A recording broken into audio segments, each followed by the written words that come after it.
Bueno, vamos a arrancar entonces. Nos queda poco tiempo, pero vamos a platicar. Vamos a seguir la misma línea que ya traíamos. Lo que me interesa es que las ideas las vayamos amarrando con los contextos sociales que se han venido viviendo en cada una de las épocas, ¿no? Entonces nos dimos cuenta que toda la parte de los griegos con parte del Imperio Romano tuvo que ver con un sistema económico esclavista. Recuerda que así da. Después empezamos a ver ya la semana pasada cómo el sistema feudal fue sustituyendo la esclavitud. Se modifican las clases sociales, para los que les interesa el tema de clases sociales, porque pasamos de dos clases sociales que eran en la esclavitud de esclavos y esclavistas, entendidos los esclavos como los que no tenían más que su fuerza de trabajo, sin ningún derecho, porque eran considerados totalmente inhumanos, eran animales. De hecho, se dice que habían hasta esclavos, hasta mercados de esclavos en esa época, y los esclavistas entendidos como los dueños de esos esclavos. En la época feudal cambia la cosa. Entonces ya no tenemos esclavos y esclavistas, sino que entonces ya tenemos señores feudales y siervos. O sea, se modifica totalmente. O sea, las mismas dos clases se vienen manejando, solo que van cambiando de nombre en determinada época. Entonces los que eran los esclavistas pasaron a ser siervos, y los que eran, pasaron a ser señores, y los que eran esclavos pasaron a ser siervos. ¿Por qué? Porque la idea de los esclavistas, y sí tienen razón, de que el que tiene el poder siempre va a buscar la forma y una estrategia para seguir manteniendo el poder, aunque cambie la forma. Cambiemos esta cosa, pues, pero el poder siempre lo voy a tener yo. Porque al final, cuando los esclavos se volvieron improductivos, se volvieron rebeldes, pues dijeron liberémoslos, pero no totalmente. Porque ahora mantengámoslos que estén con nosotros a través de la tierra. Y eso fue lo que pasó en todo el feudalismo.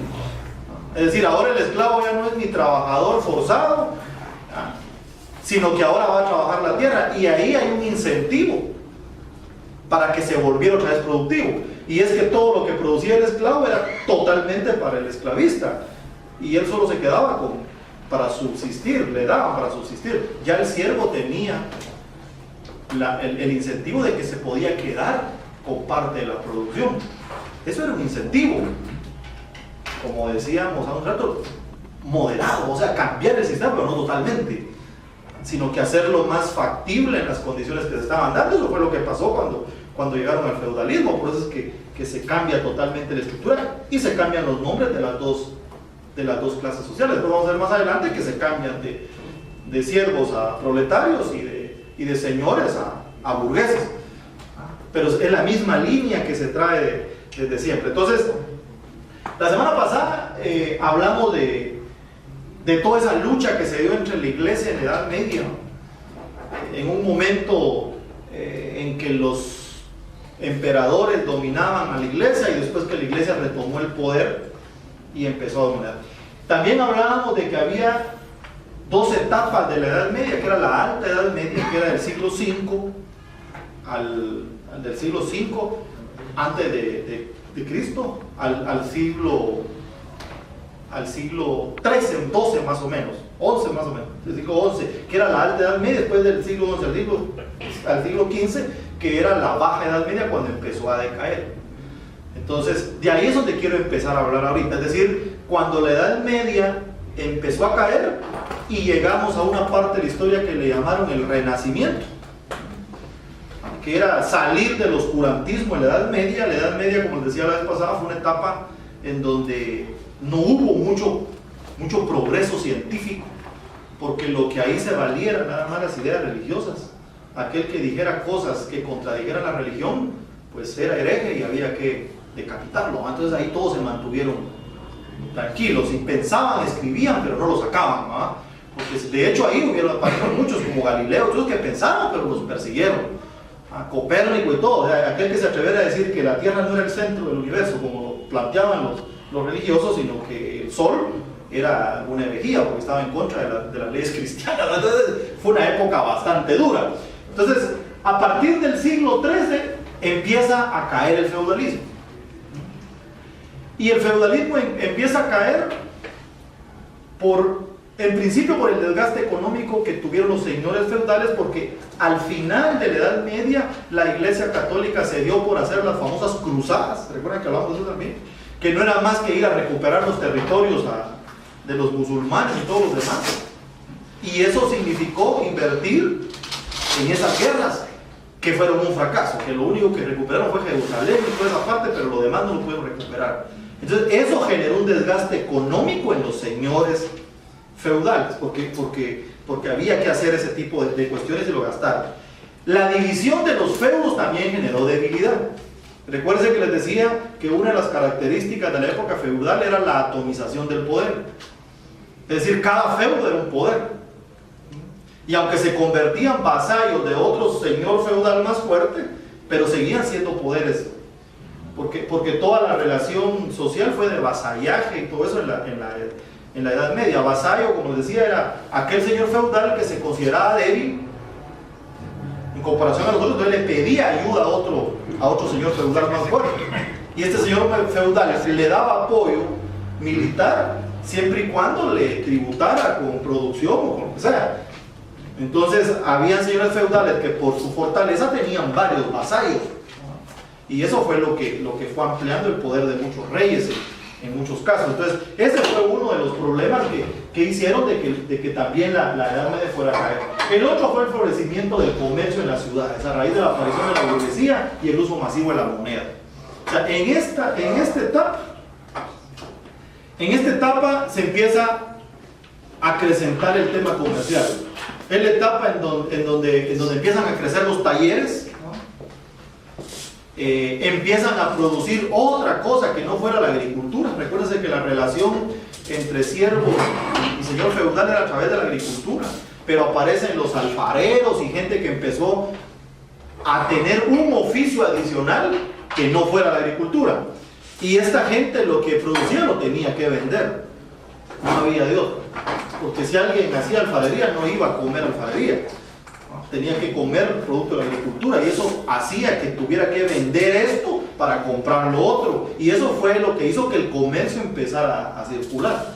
Poco a poco los talleres fueron creciendo y fueron creciendo más hasta que el comercio se empezó a incrementar. Ese es el nacimiento, como les decía, para los que les gusta el tema de las redes sociales, de la pequeña burguesía. Porque entonces ya los dueños de los talleres eran los burgueses y los que trabajaban en el taller eran los proletarios, y se cambian las dos estructuras de clases sociales que venían anteriormente. Es decir, no necesariamente hubo una línea directa donde el señor feudal se convirtió en burgués, no necesariamente, porque muchos de los talleres nacieron de los mismos siervos en muchos casos. Pero ahí es donde empieza a nacer el incipiente capitalismo, pues, y eso es lo que empieza a hacer que caiga la economía feudal, empieza a caer el feudalismo, y con él la Edad Media, obviamente. Entonces, esos fueron elementos que empezaron a hacer caer. El fortalecimiento del poder real al rodearse de un ejército profesional es importante. También en esta etapa empieza los reinados a tener ya un ejército profesional, a que el ejército es parte de la burguesía del reinado. Y eso también fue dándole características distintas al ¿dónde se?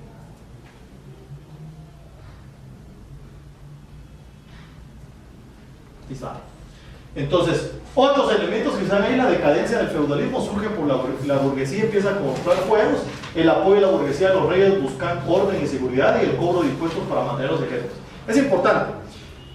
La burguesía, la pequeña burguesía, como le llamaban, que eran los dueños de los talleres, necesitaban tener el apoyo del rey para que pusiera orden para realizar ellos su comercio.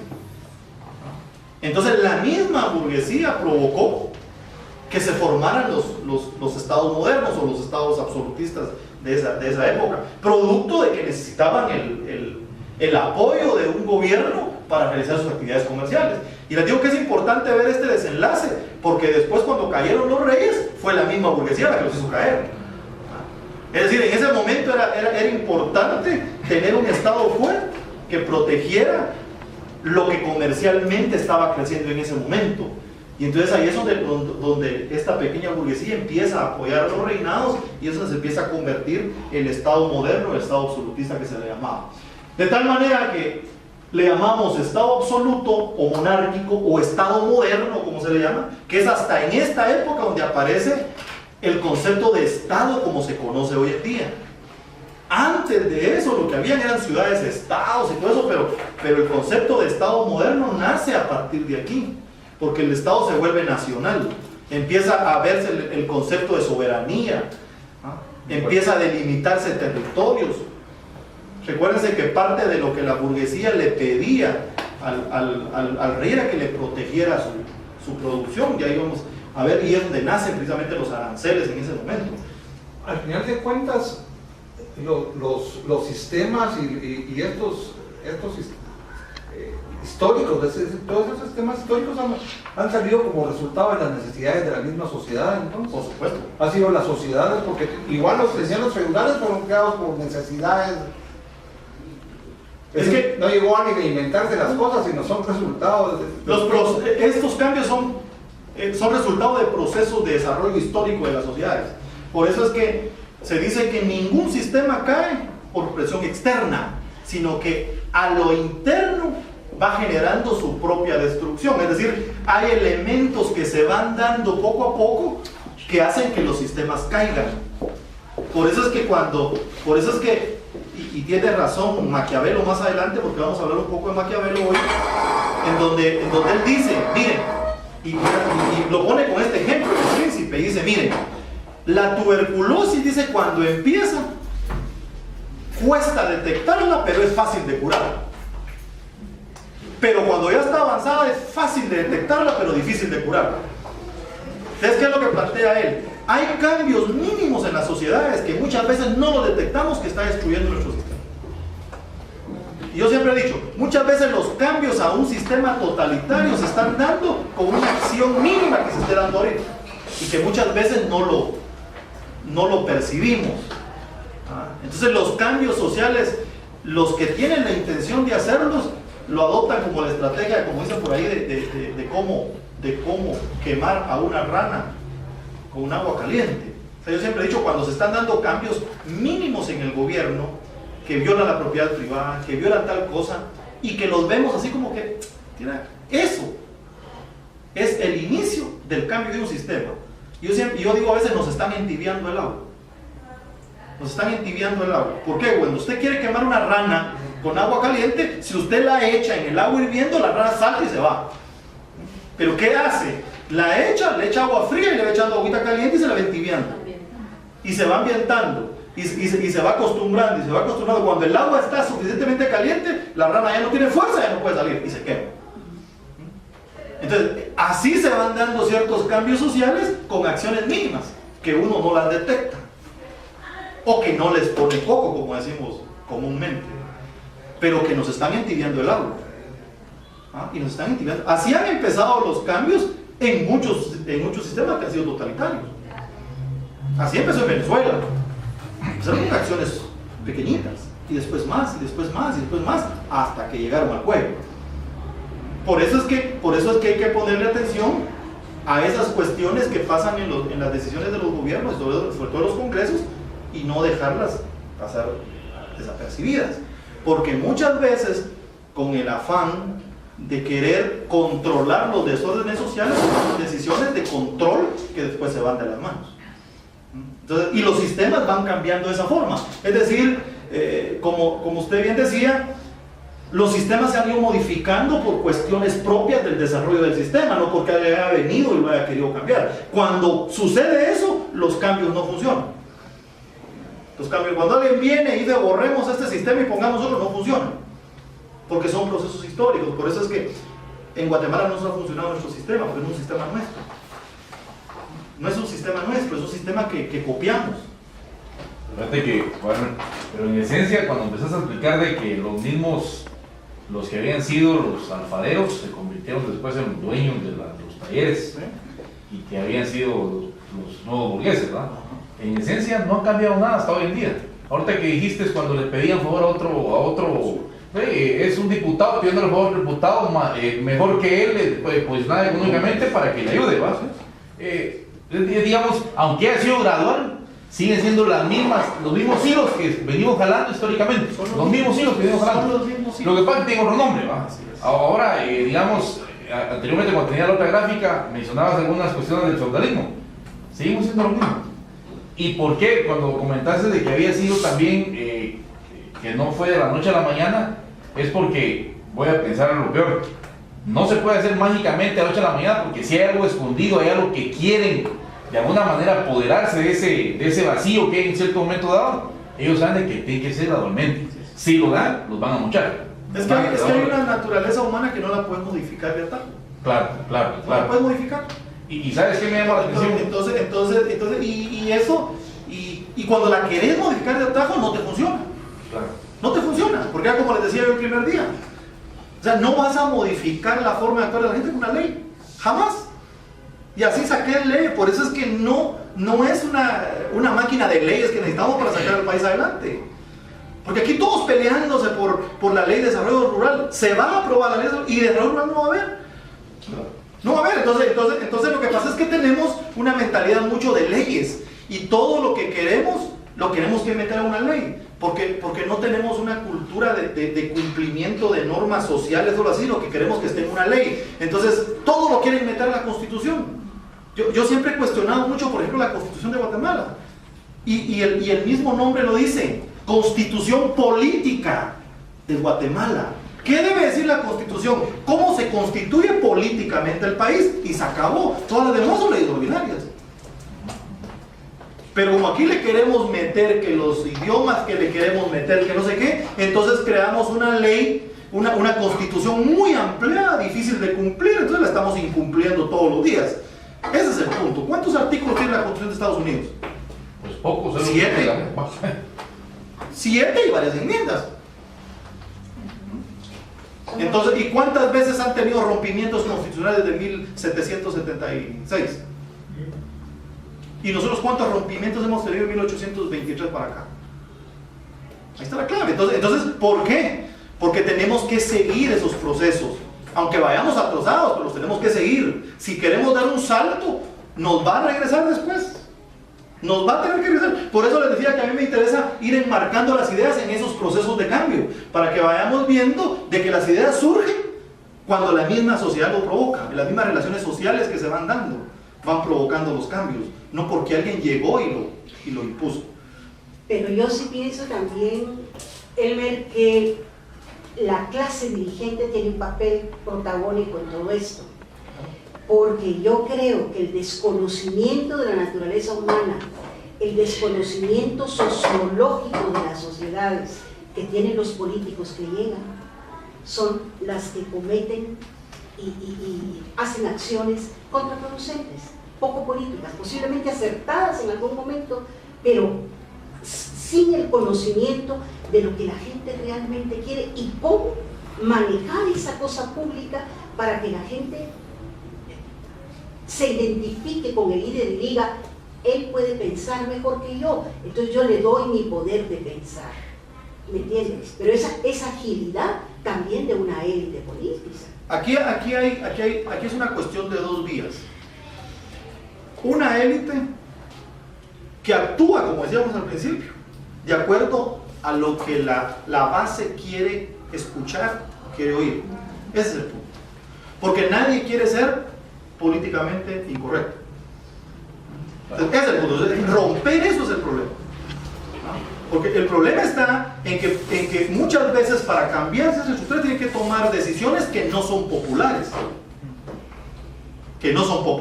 Pero nadie quiere correr el riesgo de volverse impopular estando en el poder. Entonces ahí es donde van haciendo cosas que uno dice, qué tonterías, pues todos decimos, eso no va a funcionar. Pero es que el político aprendió a leer lo que la gente quiere oír.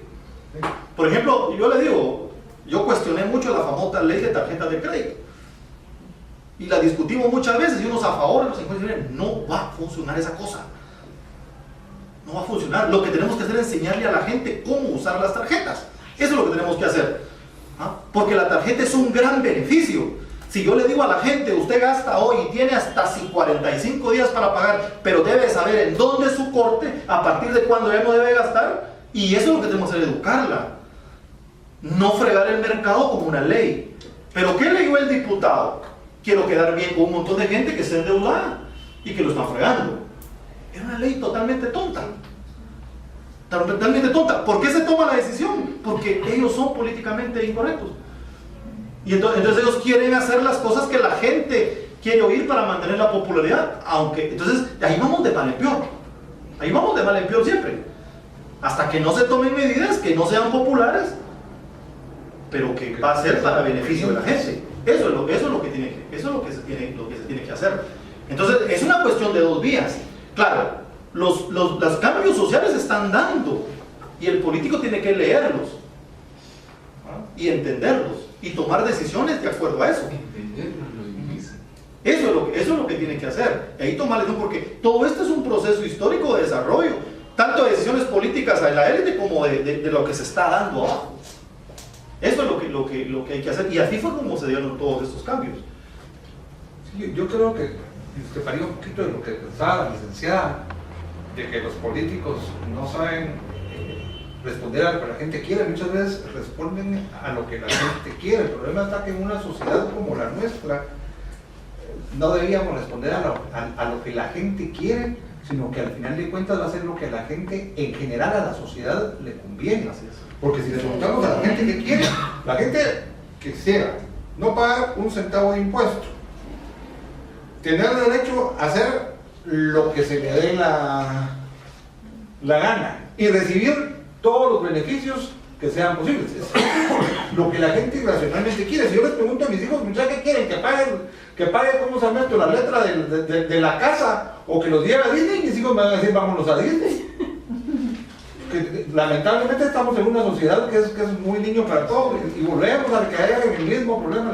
Por eso es que es importante, porque hoy vamos a hablar de algunas ideas principales de Maquiavelo. Miren, solo quería hablar claro el tema de impuestos. El otro día lo tocamos así, rapidito. La gente se quiere pagar impuestos. Lo que pasa es que la calidad del gasto y cómo lo están invirtiendo siempre ha sido pésima, siempre.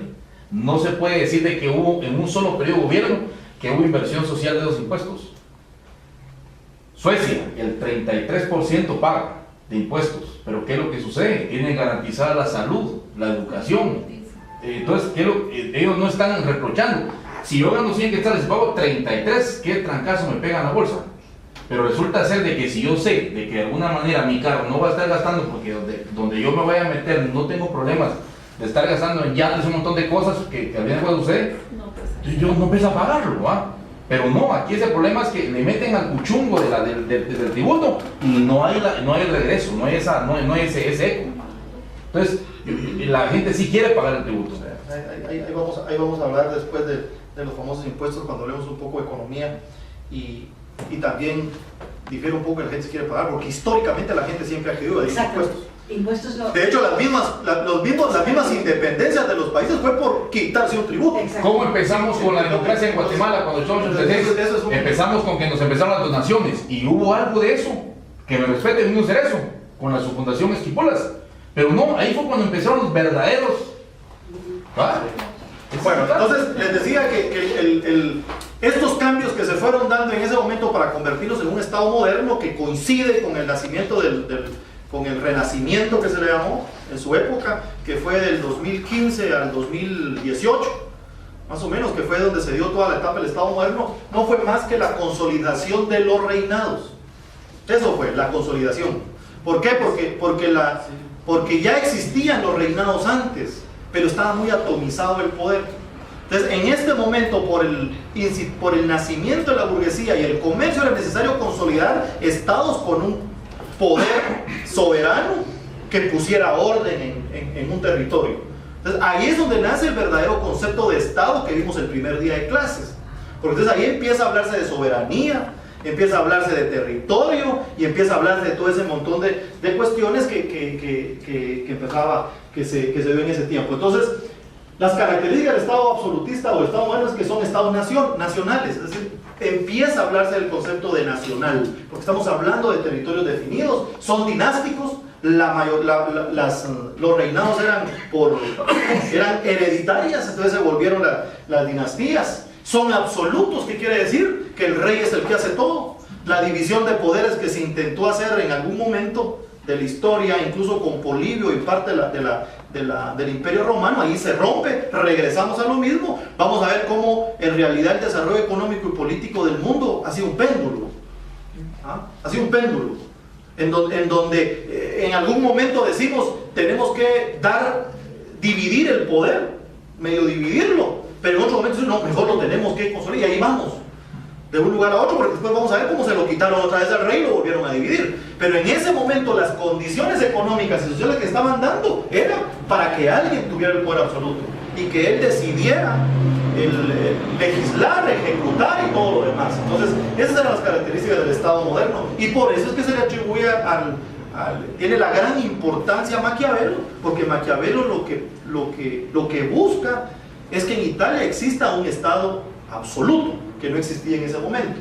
Son burocráticos porque por primera vez hay una estructura burocrática en los estados. Recuerden que aquí ya empiezan a haber ejércitos especializados, cosa que no existía antes, y se desarrolla el mercantilismo. Eso es bien importante. El sistema que impera, económico que impera en ese momento, era el mercantilismo. Ahorita vamos a hablar de eso. Una pregunta del licenciado. Siempre hablamos de que lo que el Estado brinda es seguridad, digamos, en este caso, este Estado moderno brinda seguridad. ¿En qué momento el Estado también comienza a brindar servicios? Porque, digamos, Roma sí lo hizo. Roma hizo carreteras, por eso todos los caminos conducían a Roma, porque hizo calzadas empedradas, fomentó su comercio, acueductos, un montón de cosas. ¿En qué momento vuelve otra vez el Estado a dar servicios? Es que de hecho, parte de la infraestructura siempre ha sido función del Estado, porque son cuestiones que son muy comunes, y que al menos que ahora que ya se hacen carreteras privadas y cobrar peaje, pues la cosa ya es distinta. Pero siempre ha existido algunas funciones del Estado que las ha cumplido casi siempre. Y por ahí vamos a ver cómo hasta más adelante, porque en términos económicos, que es donde ya entra el tema del Estado, por ejemplo, con la teoría de Keynes, después de la depresión del 29, es cuando el Estado empieza a tener más influencia y a meterse más en la economía. O sea, hay una historia paralela a la política, hay una historia económica que va a la par, que va definiendo esas funciones que el Estado va teniendo. De hecho, lo que hace que se convierta el Estado absolutista y el Estado moderno es precisamente lo que estaba pasando a nivel económico. Si no surge el auge del comercio, si no surge esa parte en la baja Edad Media, hubiera seguido el feudalismo como estaba. El problema es que ya había una necesidad de tener una persona fuerte que pusiera orden, porque había necesidad de proteger esa economía que estaban haciendo, que era el comercio en ese tiempo.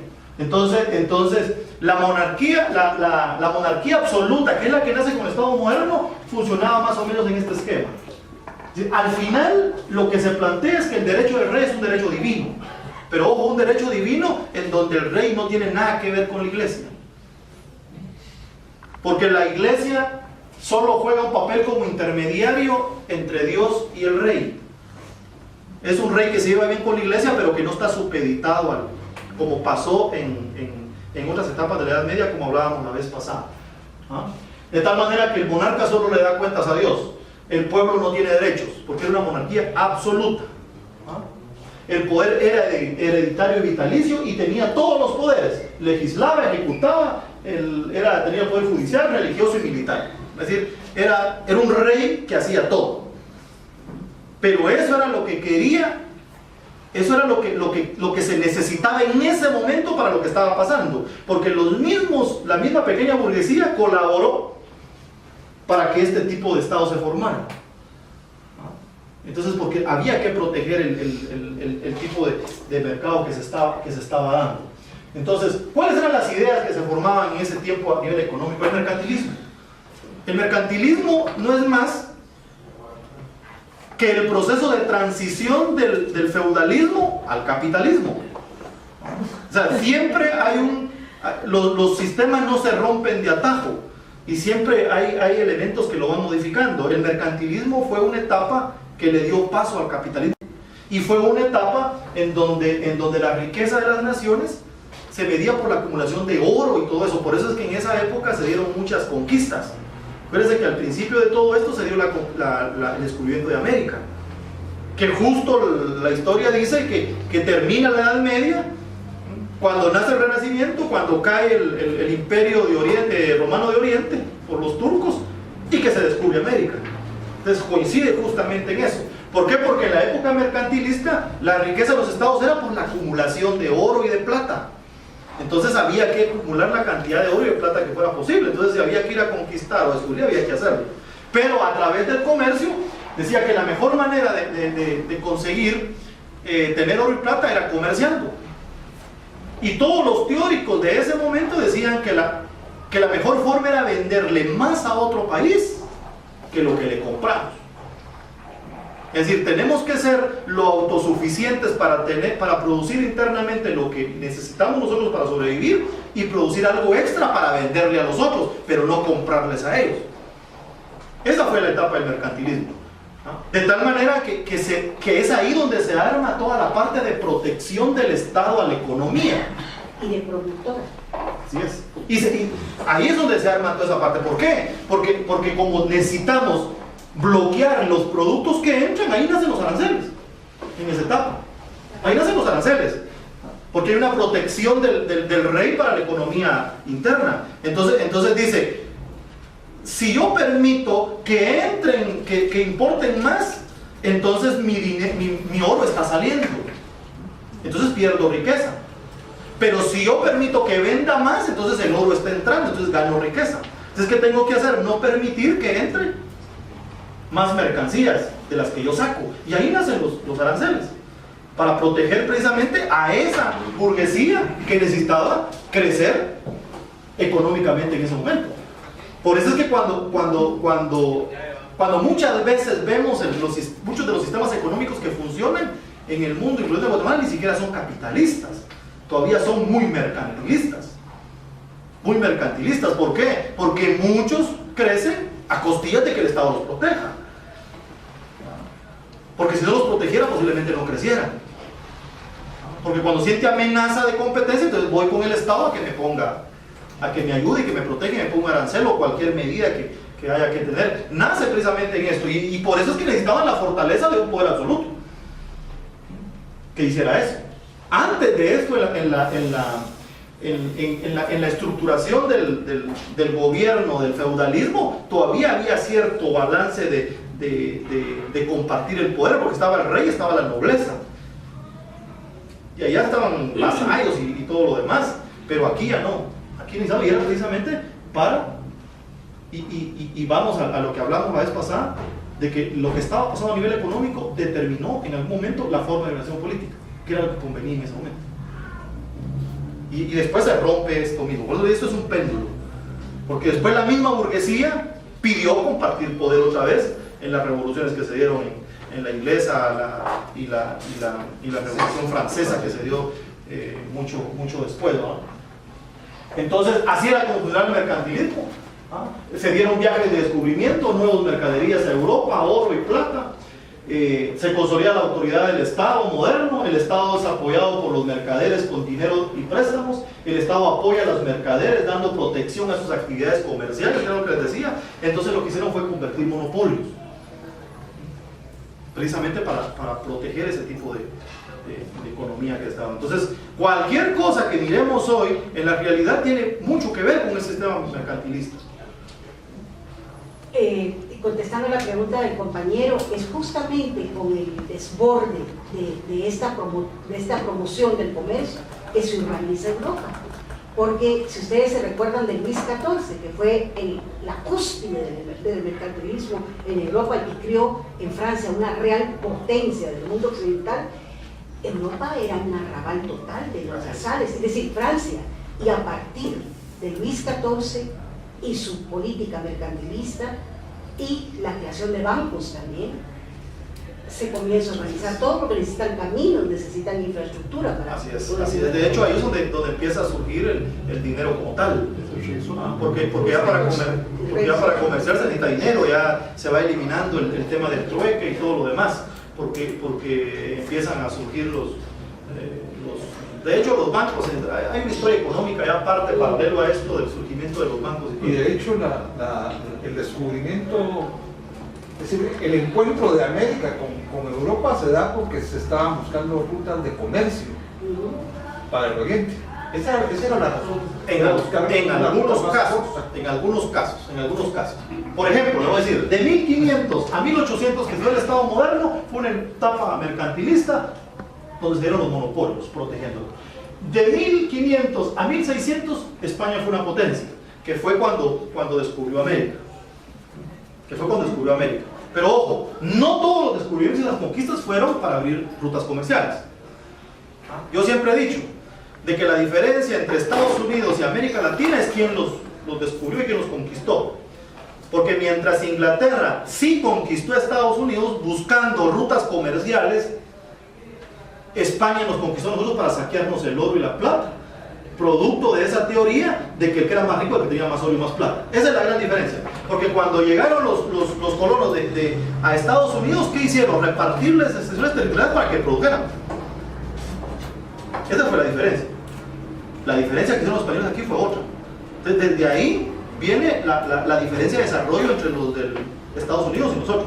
Si nos hubiera conquistado toda América, Inglaterra, no sé, posiblemente fuera otra situación, pero unos conquistaban para saquear, otros conquistaban para ampliar mercados. Entonces, esa era la diferencia. Y en ese tiempo la potencia era España, que fue cuando vino con nosotros, y después de 1600 España empezó a decaer, y entonces empezó a volverse potencia Inglaterra y Francia, producto de la decadencia que tuvo España. Y el colonialismo africano. Así es, entonces por ahí era donde por eso es que aquí cuando vemos para atrás, tiene su razón de ser la situación que nosotros vivimos, y tiene un origen de por dónde viene la cosa. Aquí hay una esquemita que voy a pasar rápido. La decadencia de España fue porque España al final llegó un momento que no producía.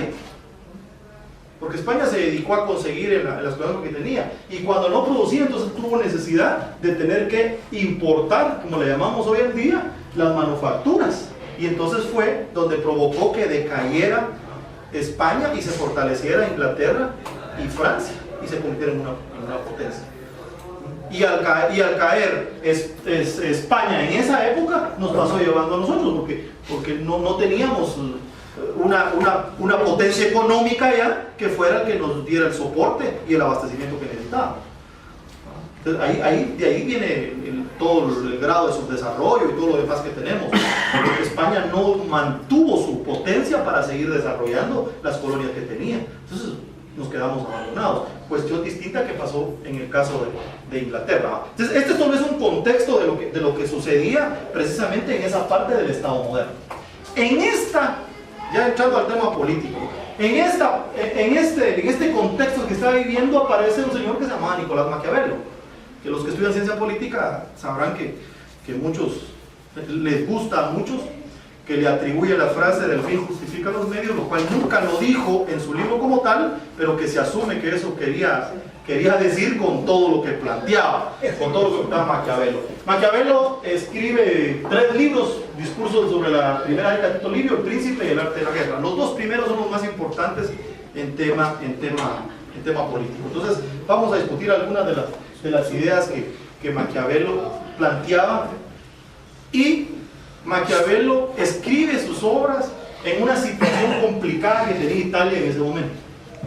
Mientras Francia, España e Inglaterra ya eran estados absolutos, fuertes, Italia estaba dividida en 5.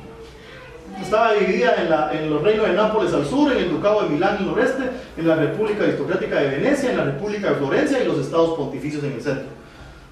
Entonces Maquiavelo fue empleado público, fue diplomático, un montón de cosas, y trabajaba en Florencia. Cuando Florencia cayó, Maquiavelo se quedó sin trabajo. Y cuando se quedó sin trabajo se dedicó a escribir todo esto que tiene sus libros haciendo un análisis de lo que pasaba en la realidad. Por eso es que algunos consideran que Maquiavelo es el fundador de la ciencia política, porque es el primero que hace un análisis, una visión muy amplia de lo que estaba sucediendo en el mundo y cómo podría superarse eso o arreglar de lo que estaba pasando. Entonces Maquiavelo lo que hace es escribir cómo debe de fortalecerse el Estado absoluto y el Estado moderno,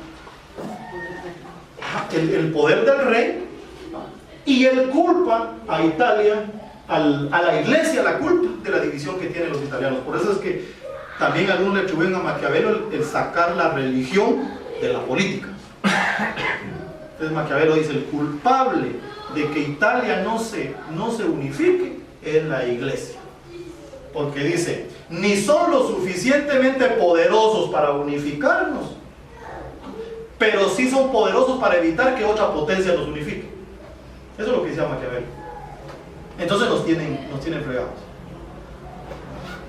Y por ahí van a ver algunas frases que son bien contradictorias de Maquiavelo, que se las puse literalmente, que es lo que mucha gente le cuestiona, pero eso es lo que Maquiavelo escribe. ¿Qué es lo que le interesa a Maquiavelo? Lo que le interesa es estudiar las causas del auge y la decadencia de los estados. Eso es lo que él analiza.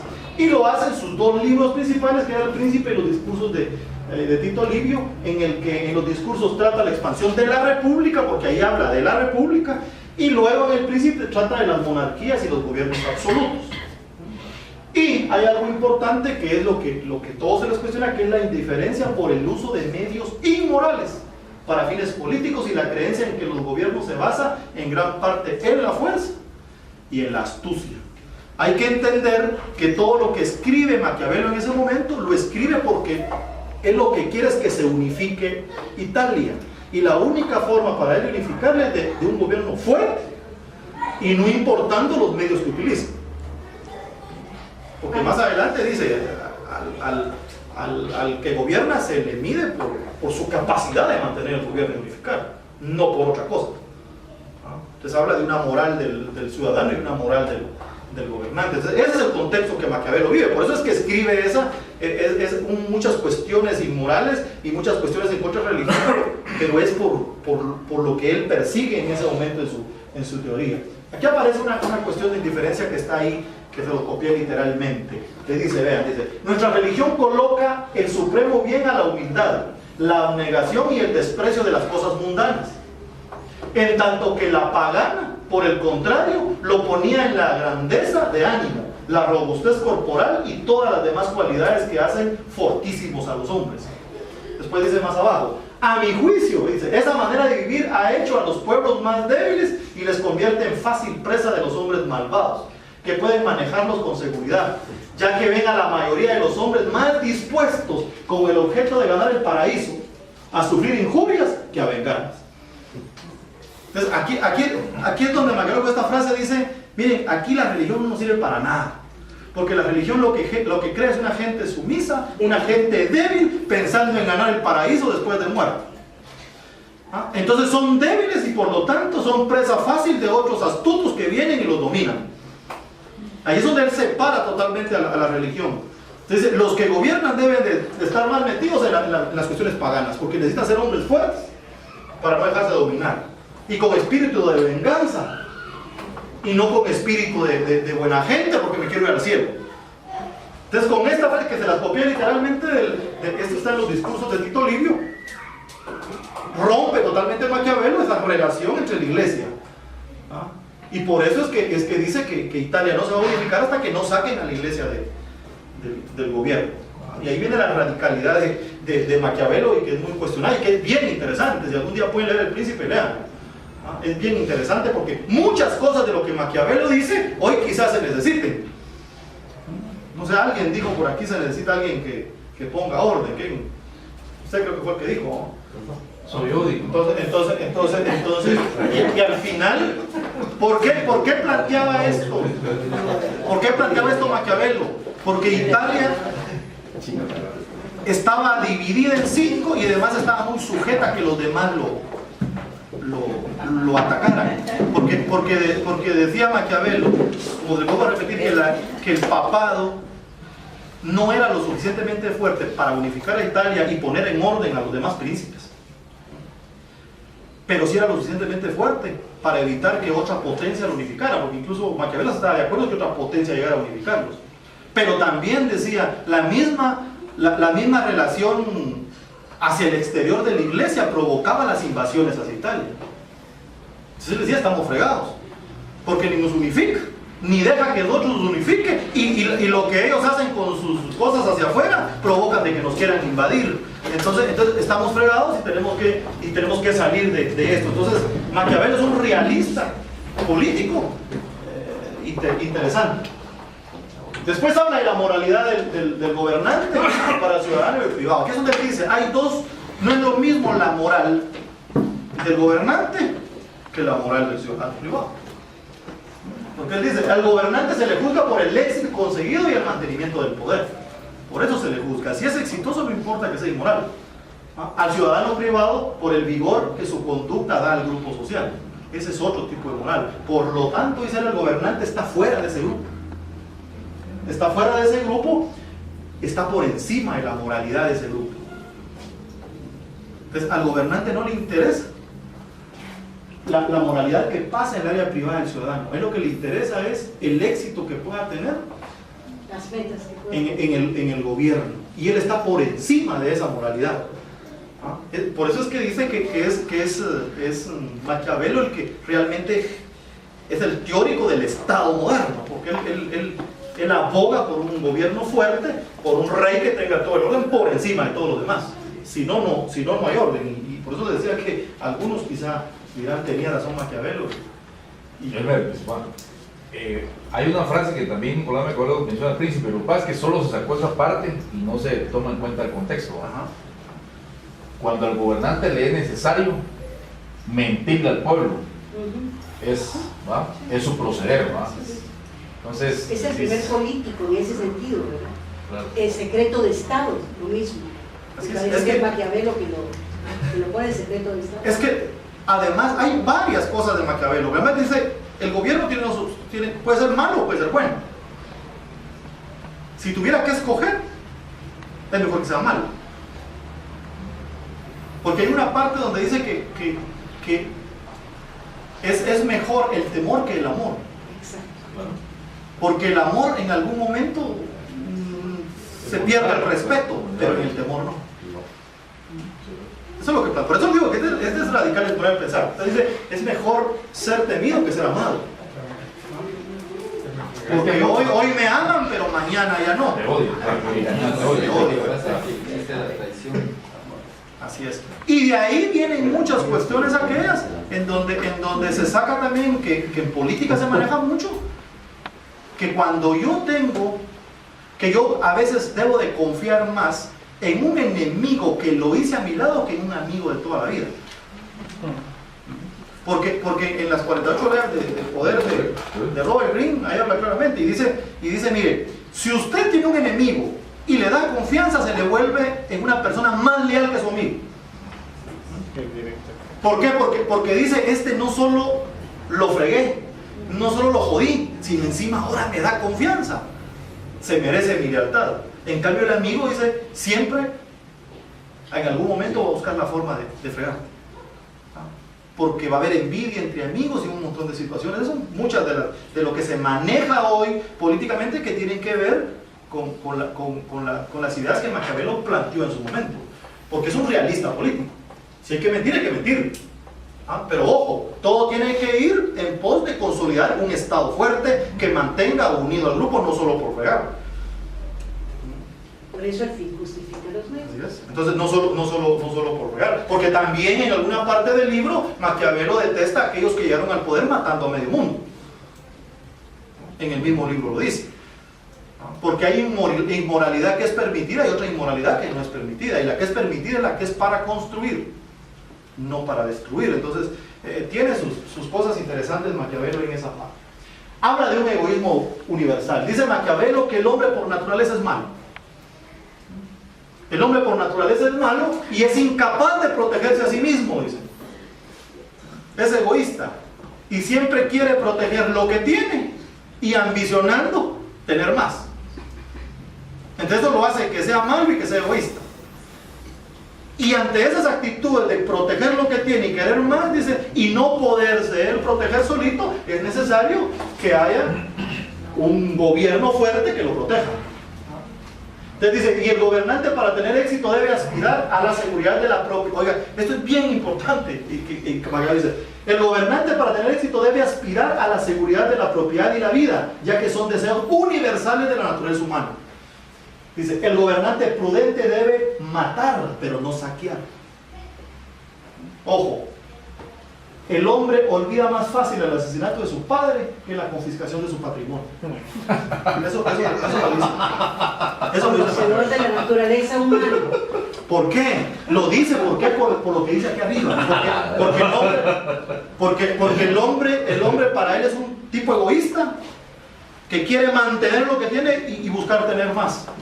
Pero es su naturaleza, ¿eh? Entonces él dice, mire, ¿sabe qué? Para él los gobiernos no deben saquear, ni deben robarle nada a nadie, porque es lo peor que puede hacer un príncipe, dice él, porque se ve echar de enemigo a la gente. Es mejor que le mate a su mamá o a su papá, que eso se le va a olvidar. Pero no que le quite su casa y no que le quite su terreno, porque eso jamás se le va a olvidar y siempre va a querer tomar venganza. Entonces, bueno, decía que por eso es que muchos catalogan a Maquiavelo de inmoral. Pero es que él es un realista político de lo que está pasando en ese momento. Y de ahí cada quien saca sus conclusiones de lo que pasa en la vida real.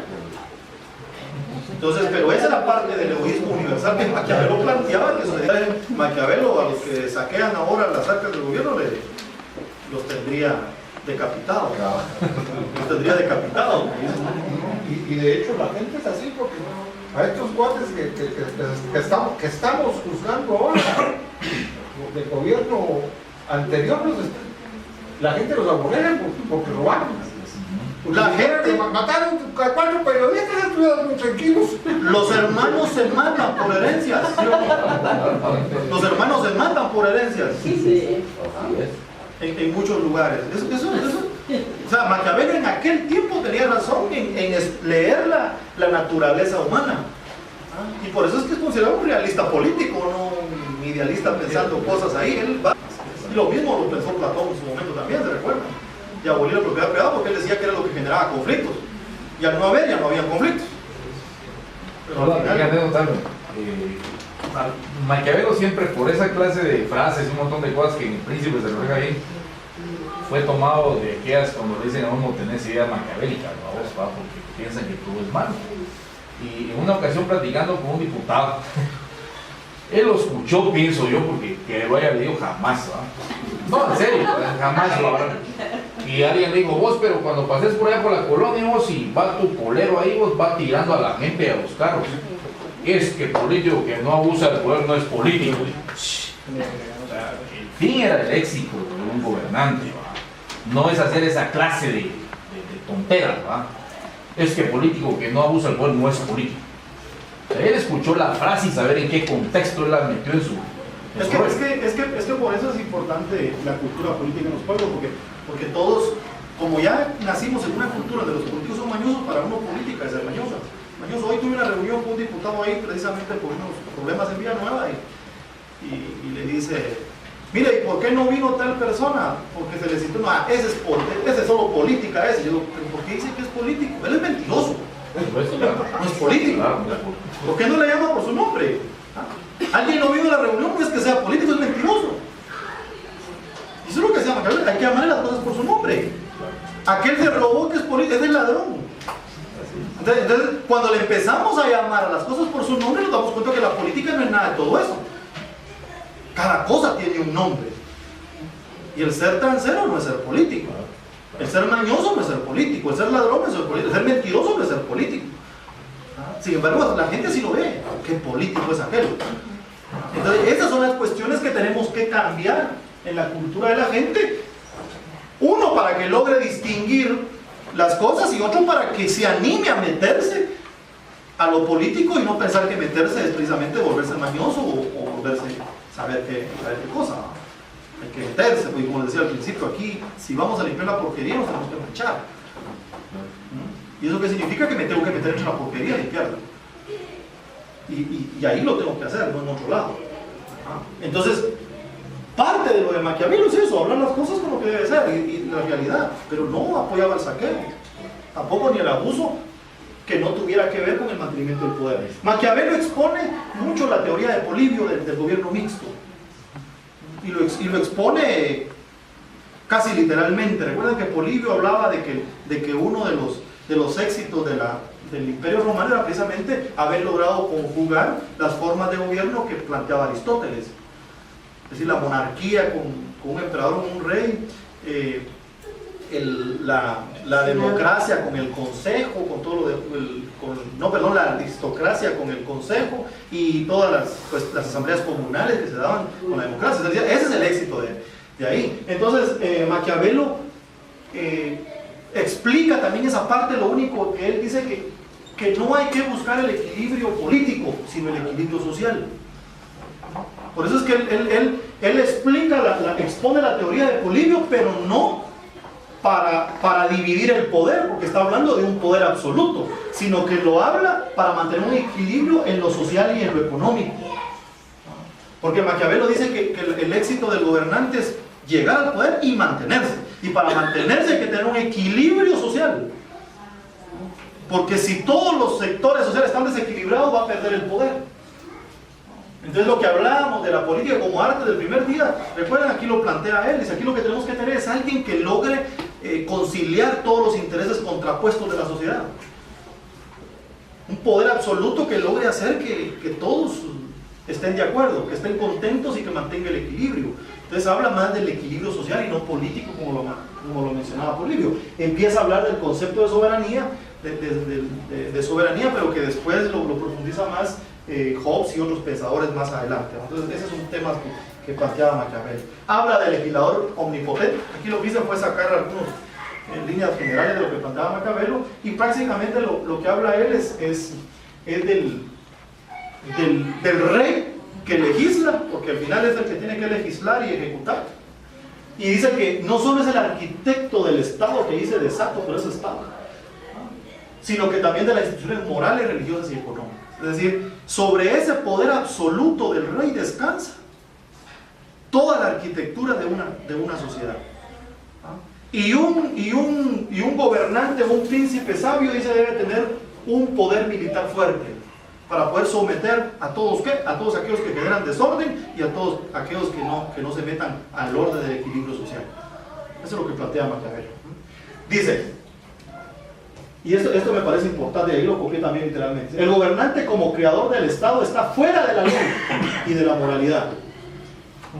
Es decir, el gobernante crea la ley, crea las instituciones morales, pero él está fuera, porque es el que tiene que mantener el control de todo esto. Entonces dice, cuando el hecho le acuse, el resultado le excusa. Y cuando el resultado es bueno, siempre se le absolverá. Es digna la censura, es digna la censura, es digna la censura la violencia destructiva. Es digna de censura la violencia destructiva, no la violencia que destruye, que reconstruye, perdón. Entonces aquí es donde les decía, aquí es donde Maquiavelo justifica los actos del gobernante. Es decir, que cuando el hecho acusa, el resultado excusa. Es decir, yo hago algo, pero el resultado es bueno, quedo absuelto de lo malo que pude haber hecho para lograr ese resultado. Entonces él dice, la violencia que destruye no debe ser permitida, debe ser censurada, pero la violencia que construye, esa sí debe ser permitida. Entonces por eso les decía que no es que Maquiavelo en su pensamiento apoye cualquier tipo de violencia ni cualquier tipo de inmoralidad, sino que hay cosas que dice él que sí deben censurarse y hay cosas que no, siempre y cuando sea el resultado que se persiga. Y obviamente el resultado para él era mantener el poder, mantener el equilibrio social. Eso era todo, y ahí había que hacer todo lo que fuera. Admiraba al tipo de gobernante lleno de recursos, aunque fuera falto de escrúpulos. Es lo que decía. Desconfiaba de las medias tintas en política, debidas más a la debilidad que a los escrúpulos morales. O sea, aquí las medias tintas con Maquiavelo no iban, porque decía que eso no era más que parte de la debilidad y no precisamente de escrúpulos morales. Es decir, Maquiavelo es un tipo bien interesante con la realidad política de su momento. También habla un poco del republicanismo y el nacionalismo, y esto el republicanismo no tiene que ver con lo que conocemos de república y todo, sino que prácticamente con la creación de leyes. Él dice que es importante que hagan leyes para que castiguen a lo indebido. Eso tiene que existir, dice. Y él decía también, y lo plantea ahí, que prefería la elección y no la herencia como método para escoger gobernantes. Es decir, dentro de todo su rollo, Maquiavelo planteaba que era mejor elegir Pero ahí sí se contradice. que hereditario, se contradice un poco. Porque también dice en una parte de su libro de que es más fácil mantener y sostener un estado heredado que un estado que se consigue por otro medio. Porque él dice, un estado heredado es más fácil de mantenerlo porque lo único que no tiene que hacer es romper con lo que había hecho el que lo había mantenido anteriormente. Y la gente sigue manteniéndolo. Entonces dice, es más fácil que yo mantenga un poder que me herede, porque lo que tengo que hacer es nada más seguirme comportando como lo que hizo el anterior y la gente ya está acostumbrada a estar con eso. A que yo obtenga el poder de nuevo, por decirlo así, un poder nuevo, entonces es más difícil, porque tendría que empezar a generar mis propias actitudes o mis propias actividades para poder mantener ese poder. Aunque en una parte del libro plantea que es mejor elegirlo que heredarlo. O sea, hay algunas contradicciones ahí. Dice, detesta la nobleza. Detesta la nobleza. Y dice que la nobleza es pernicioso para cualquier estado. Dice que es gente que no hace nada. Y tiene todos los privilegios. Tiene todos los privilegios, vive bien y no hace nada por la sociedad. Entonces a la nobleza hay que sacarla del gobierno, dice. Él dice que todo buen estado para mantenerse debe tener una preparación militar desde los 17 hasta los 40 años. Porque eso va a lograr tener un ejército fuerte para poder someter al orden a toda la sociedad. Eso es lo que planteaba Maquiavelo en muchos casos. Entonces, en líneas generales lo que dice Maquiavelo, que son cuestiones que son un poco que generan controversia, pero que es, para los que estudiamos ciencia política, uno de los teóricos más realistas de la ciencia política. Pues que algunos dicen que es el fundador de la ciencia política, porque basó todo su estudio en observar detalladamente todo lo que pasaba, y de ahí inferir cómo había que comportarse el gobernante, cosa que no se había hecho hasta ese momento. Es el primer empirista en el tema de la ciencia política. Esto lo planteó Maquiavelo, como les decía, en el contexto del inicio del Estado absolutista, en el contexto del mercantilismo y en el contexto en que Italia estaba dividido y su gran interés era que se unificara. Por eso que pensaba eso. De hecho, en algunas partes del libro hasta plantea que muchos dicen que escribió el príncipe precisamente Maquiavelo para que le dieran chance en el gobierno de los Médicis, porque se quedó desempleado después de que Florencia cayó. Entonces es una manera de hacerlo, porque él empieza su libro diciendo de que todos los que quieren congratularse con el rey le regalan caballos, le regalan riqueza, le regalan un montón de cosas. Y él dice, y como yo no tengo nada de eso, te voy a regalar lo más valioso, que es mi conocimiento expresado en este libro, que era el príncipe. Entonces lo escribió precisamente para regalárselo al príncipe, porque él no tenía todas las riquezas que los demás tenían para congratularse con él.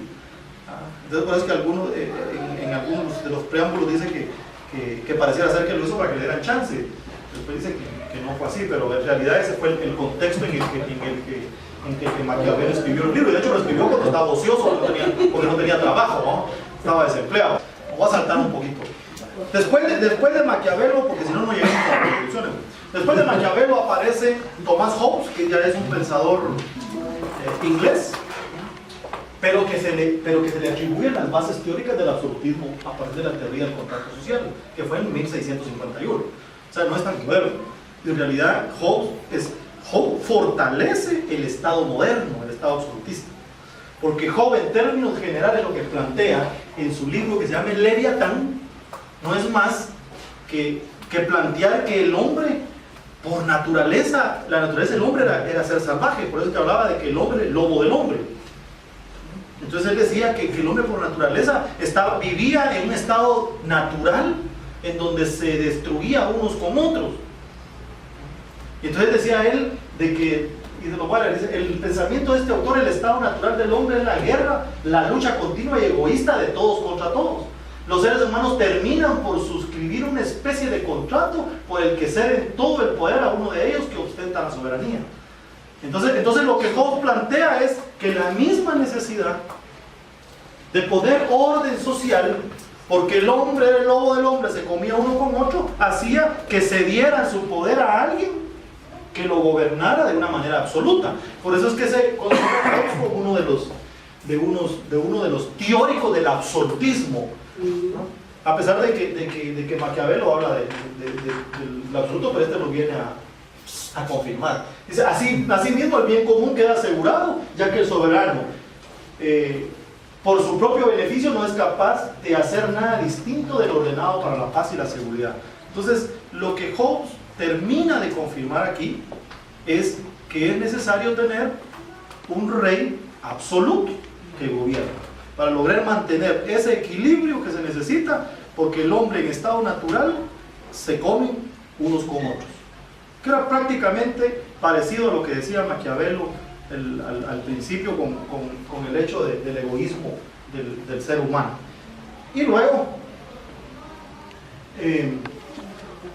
es parte de lo que habla también de Hobbes.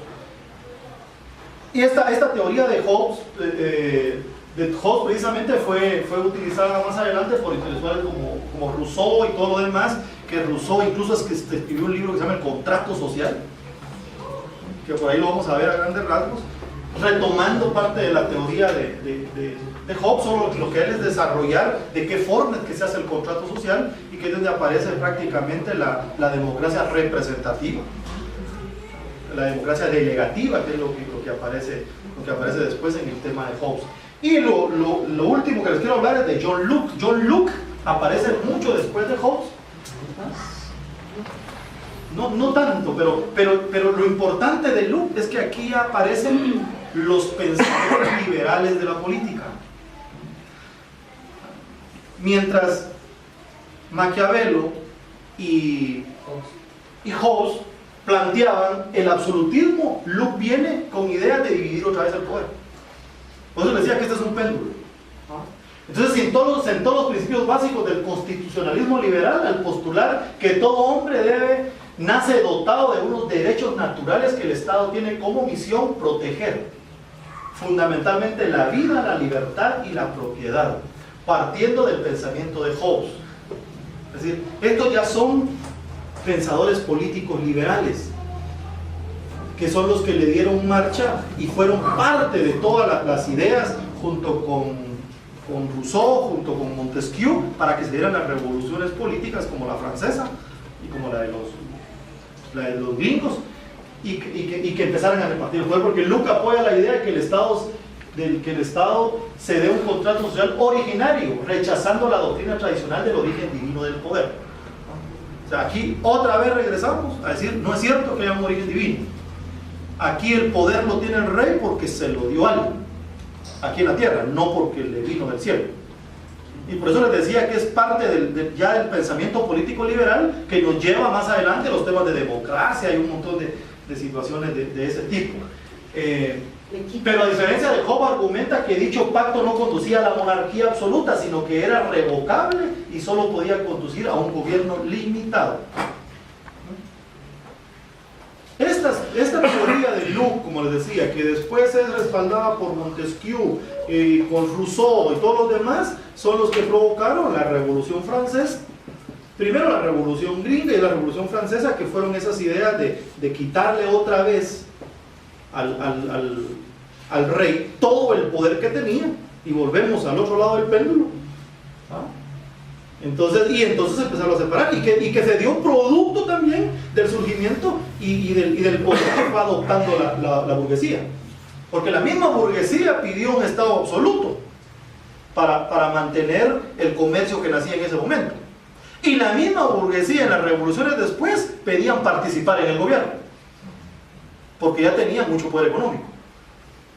Entonces ya no les interesaba el poder absoluto, ya querían ser parte del poder político, ya no solo parte del poder económico. Entonces, como hablábamos, es la misma línea que se va modificando en distintas etapas de la historia del mundo. Entonces, defendió la separación de poderes como forma de equilibrio entre impedir que ninguno degenerara hacia el despotismo. Algunos dicen, Luke fue el que descubrió la división de poderes. No, eso ya lo habíamos visto desde principios del Imperio Romano. Entonces, lo que pasa es que a partir de aquí, por las condiciones sociales y económicas que estaban dando, sí se llevó a cabo la división de poderes y es lo que tenemos hasta hoy en día. Hasta hoy en día. Por eso es que los sistemas siempre van a cambiar. O sea, después de esto vendrá otro. ¿Hacia dónde estemos yendo? Pues hay que tener una buena visión de lo que está pasando para ver para qué camino estamos tomando. Se le considera un teórico de la democracia, dice, por evolucionar los regímenes liberales, porque ningún poder podía sobrepasar determinados límites, lo cual se consideró ponerlos en la Constitución por escrito, lo cual hoy en día prevalece la libertad a través del ilustrados franceses como Montesquieu y Voltaire.